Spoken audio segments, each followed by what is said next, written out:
Hyderabad outer ring road పక్కన land మొత్తం 3 ఎకరాల 21 గుంటలు. గజం ధర కేవలం 600. నమ్మశక్యంగా లేదా? నమ్మాల్సిందే. అదే రేటుకు తమకు కావాల్సిన వాళ్లకు కేసీఆర్ సర్కారు అప్పగించేసింది. 42 కోట్లకు పైగా విలువ చేసే భూమిని కేవలం ₹1 కోటి రిజిస్ట్రేషన్ చేసేసింది. అంత తక్కువ రేటుకు ఆ ల్యాండ్ కొట్టేసింది ఎవరు? ఎన్నికలకు కొన్ని రోజుల ముందే అంత చీప్గా సర్కారు ఆ ల్యాండ్ను ఎందుకు రిజిస్టర్ చేసింది? దాని వెనుకున్న స్టోరీ ఏంటి?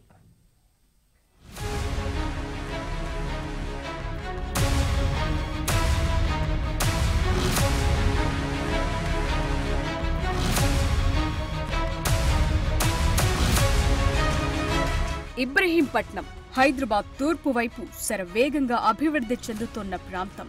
భూముల ధరలు కూడా ఈ మధ్యకాలంలో వేగంగా పెరిగాయి. ప్రస్తుతం గజం ధర అక్కడ 25,000కు పైగా పలుకుతోంది.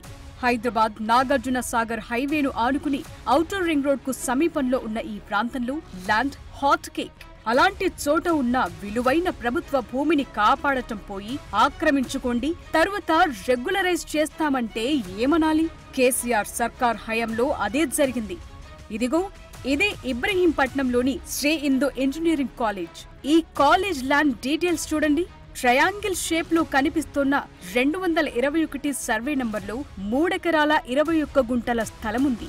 అది పూర్తిగా ప్రభుత్వ భూమి.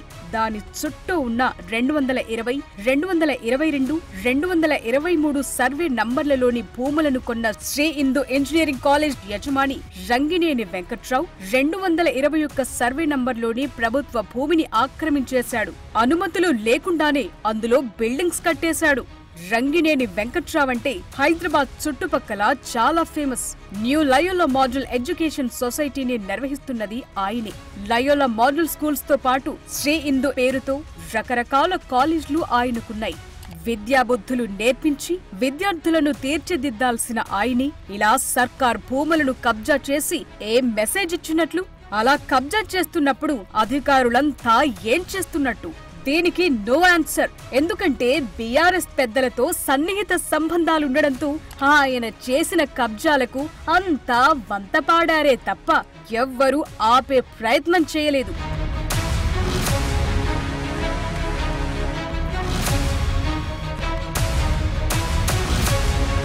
ఇక తెలంగాణ ఎన్నికల ముందు జరిగిన పరిణామాలే ఈ వ్యవహారంపై మరిన్ని అనుమానాలు పెంచుతున్నాయి. ఇబ్రహీంపట్నంలో తాను కబ్జా చేసిన 3 ఎకరాల 21 గుంటలు అంటే 16,940 చదరపు గజాల స్థలాన్ని తనకు రెగ్యులరైజ్ చేయాలంటూ ఆన్లైన్లో అప్లికేషన్ పెట్టుకున్నాడు వెంకట్రావు.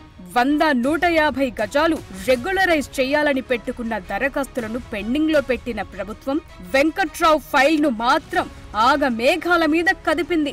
జూన్ 15, 2023న తహసీల్దార్ నుంచి కలెక్టర్ కు, జూన్ 21న కలెక్టర్ నుంచి CCLAకు సిఫార్సు లెటర్లు వెళ్లిపోయాయి. ఆ తరువాత 3 రోజుల్లోనే అంటే జూన్ 24న CCLA నుంచి రెవెన్యూ డిపార్ట్మెంటుకు దీన్ని రెగ్యులరైజ్ చేయొచ్చంటూ ఫైల్ వెళ్లిపోయింది. అక్కడ కొంతకాలం ఆపిన ఎన్నికల హడావిడి మొదలవటంతో మళ్లీ ఫైల్ కదిలింది. అక్టోబర్ 9న తెలంగాణ ఎన్నికల స్కెడ్యూల్ విడుదలైతే అంతకు సరిగ్గా 3 రోజుల ముందు అంటే అక్టోబర్ 6న కోట్లాది రూపాయల విలువైన 16,940 చదరపు గజాల స్థలాన్ని 2014 నాటి ప్రభుత్వ ధరకు రంగినేని వెంకట్రావుకు చెందిన న్యూ లయోలా మోడల్ ఎడ్యుకేషన్ సొసైటీకి క్రమబద్ధీకరిస్తున్నట్టు జీవో నంబర్ 150 రిలీజ్ అయ్యింది. జీవోకు అనుగుణంగా చర్యలు తీసుకోవాలంటూ ఆ తరువాతి రోజే అంటే అక్టోబర్ 7న రంగారెడ్డి కలెక్టర్ ఇబ్రహీంపట్నం తహసీల్దార్ కు లేఖ పంపించారు. రిజిస్ట్రేషన్ చేయటానికి అనుమతించాలంటూ ఆ తరువాతి రోజు అంటే అక్టోబర్ 8న తహసీల్దార్ మళ్లీ కలెక్టర్ కు లేఖ రాశారు. ఆ తరువాతి రోజే అక్టోబర్ 9న అనుమతి మంజూరు చేస్తూ కలెక్టర్ ఆదేశాలిచ్చారు. అంటే జీవో రిలీజ్ అయినప్పటి నుంచి చకచకా ఫైల్ పరిగెత్తటం చూస్తుంటే ఎంత ఇన్ఫ్లుయెన్స్ చేశారో అర్థం చేసుకోవచ్చు.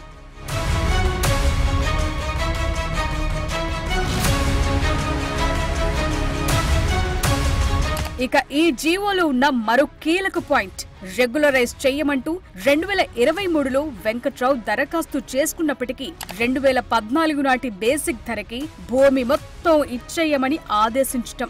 దీని ప్రకారమే గజానికి 600 రూపాయల చొప్పున లెక్కగట్టి 16,940 చదరపు గజాల స్థలానికి 1,64,000 రూపాయలు కట్టించుకుని స్థలాన్ని ఆయన పేరిట రిజిస్ట్రేషన్ చేసేశారు. కానీ రిజిస్ట్రేషన్ అయ్యే నాటికి అక్కడ గజానికి పలుకుతున్న 25,000 చొప్పున లెక్కిస్తే 42,35,00,000 కట్టించుకోవాలి.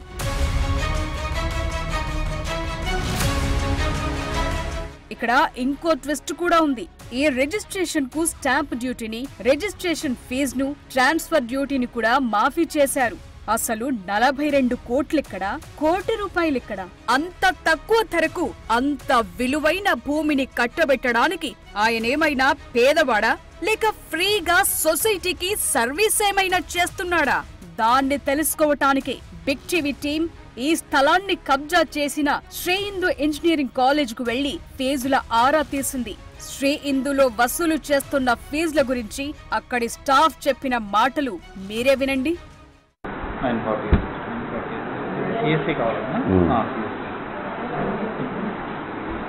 College fees 1,15,000. 16,000 library fees, laboratory fees, admission fees ఉంటుంది. 16,000 library fees, laboratory fees, JNT fees అని ఉంటుంది. ఫస్ట్ ఇయర్, సెకండ్ ఇయర్ నుంచి 1,15,10, థర్డ్ ఇయర్కి 1,15,10, ఫోర్త్ ఇయర్ కూడా 1,15,10. ఈ ఫీజెస్ కౌన్సిలింగ్ ద్వారా వచ్చిన వాళ్ళు ప్రతి ఒక్కరు పే చేస్తారు సార్. ఏ బ్రాంచ్ అయినా పే చేస్తారు, కామన్ ఫీజ్ అయితే కామన్. ఇది కాకుండా మన సిఎస్సికి అయితే 3 lakhs డొనేషన్.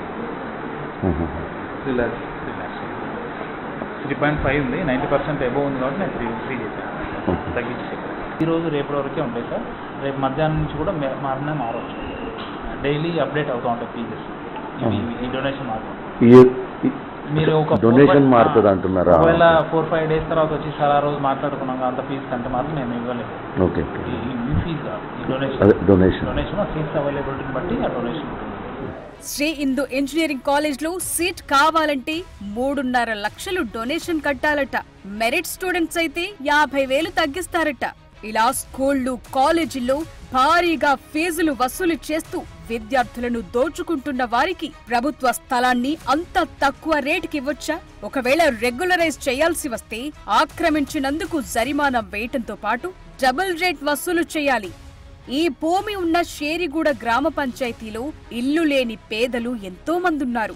అలాంటి వారికి స్థలాలు కేటాయించాలంటూ అప్పట్లో ఆ ఊరి సర్పంచ్ అడిగినా అధికారులు పట్టించుకోలేదు. పోని ఆ స్థలానికి బదులుగా రంగినేని వెంకట్రావుతో మరో చోట అంతే స్థలం కొని పంచాయతీకి ఇప్పిస్తే రెగ్యులరైజ్ చేయటానికి తామే సిఫారసు చేస్తామన్నారు. కానీ దానికి ఒప్పుకోలేదు.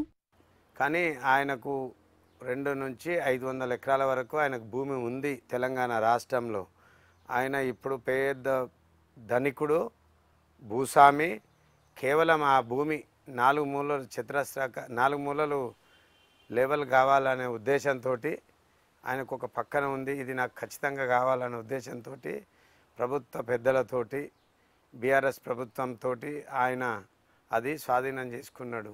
అది ఎట్టి పరిస్థితులనైనా అది పేదలకు పంచాలి. అక్కడ ఇండ్ల స్థలాలకు మా షేరిగూడ గ్రామస్తులకు ఇండ్ల స్థలాలు లేవు కనుక మేము ఎన్నోసార్లు ట్రై చేస్తే ఆయన ఎన్నోసార్లు ప్రభుత్వ పెద్దల అండదండలతోటి అడ్డుకున్నాడు. ప్రభుత్వంలో కీలక స్థానాల్లో ఉన్న వాళ్ళంతా తన వెనుకున్నప్పుడు సర్పంచ్ మాటను రంగినేని వెంకట్రావు వింటాడా? విననే వినడు. తనకు కావాల్సినట్లుగా రెగ్యులరైజ్ చేసుకుని 42 కోట్లకు పైగా విలువైన భూమిని కేవలం 1 కోటి రూపాయలు విదిలించి దోచేశాడు. అంత తక్కువ ధరకు ల్యాండ్ను ఎందుకిచ్చారు? ప్రభుత్వ ఖజానాకు రావాల్సిన డబ్బును కొల్లగొట్టిందెవరు? దీనిపైనే ప్రభుత్వం పూర్తి స్థాయిలో విచారణ జరపాల్సిన అవసరముంది. అక్రమంగా జరిగిన ఈ రెగ్యులరైజేషన్ ను రద్దు చేయాలంటూ డిమాండ్ చేస్తున్నారు షేరిగూడ గ్రామస్తులు. దాన్ని స్వాధీనం చేసుకుని పేదలకు భూములు పంచాలంటున్నారు.